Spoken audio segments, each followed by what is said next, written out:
يا أيها الناس اتقوا ربكم الذي خلقكم من نفس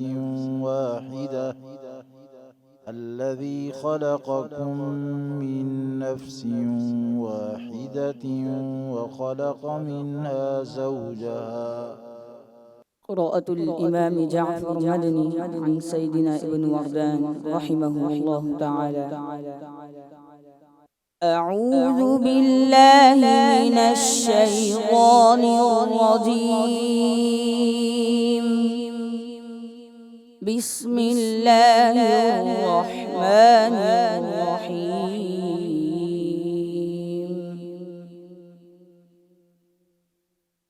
يا أيها الناس اتقوا ربكم الذي خلقكم من نفس واحدة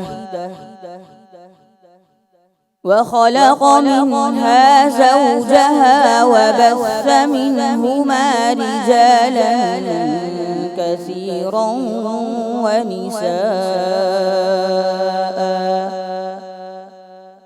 واتقوا الله الذي تساءلون به والأرحام إن الله كان عليكم رقيبا. وآتوا اليتامى أموالهم ولا تتبدلوا الخبيث بالطيب ولا تاكلوا أموالهم إلى أموالكم إنه كان حوبا كبيرا. وإن خفتم ألا تقسطوا في اليتامى فانكحوا ما طاب لكم من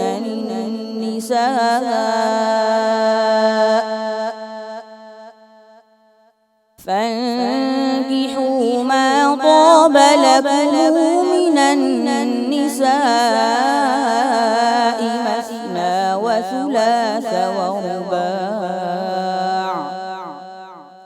فإن خفتم ألا تعدلوا فواحدة أو ما ملكت أيمانكم ذلك أدنى ألا تعولوا. حسبك. قالت يا أيها الملأ أفتوني في أمري. قراءة الإمام يعقوب حضرمي عن سيدنا رويس رحمه الله تعالى. أعوذ بالله من الشيطان الرجيم.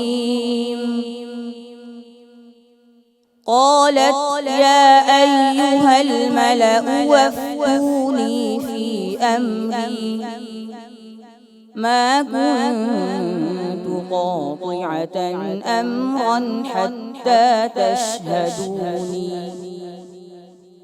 قالوا نحن أولو قوة وأولو بأس شديد والأمر إليك فانظري ماذا تأمرين. قالت إن الملوك إذا دخلوا قرية أفسدوها وجعلوا أعزة أهلها أذلة وكذلك يفعلون. وإني مرسلة إليهم بهدية فناظرة بما يرجع المرسلون. فلما جاء سليمان قال أتمدني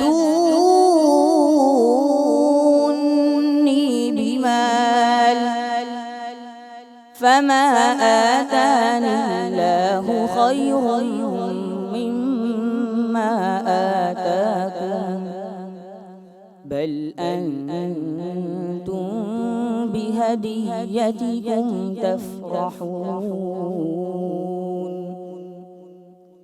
يرجع إليهم فلنأتينهم بجنود لا قبل لهم بها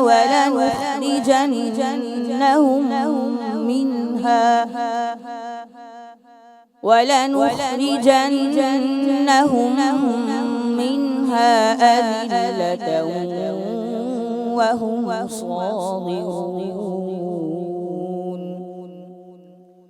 قال يا أيها الملأ أيكم يأتيني بعرشها قبل أن يأتوني مسلمين حسبك.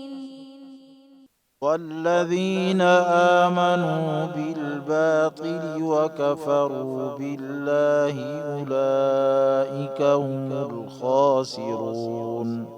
قراءة الإمام خلف عن سيدنا إسحاق وإدريس رحمه الله تعالى. أعوذ بالله من الشيطان الرجيم. قل كفى بالله بيني وبينكم شهيدا يعلم ما في السماوات والأرض والذين آمنوا بالباطل وكفروا بالله أولئك هم الخاسرون ويستعجلونك بالعذاب ولولا أجل مسمى لجاءهم العذاب وليأتينهم بغتة وهم لا يشعرون يستعجلونك بالعذاب وإن جهنم لمحيطة بالكافرين يوم يغشيهم العذاب من فوقهم ومن تحت أرجلهم ويقول ذوقوا ما كنتم تعملون يا عبادي الذين آمنوا إن أرضي واسعة فإياي فاعبدون كل نفس ذائقة الموت ثم إلينا ترجعون. صدق الله العظيم. صدق الله العظيم.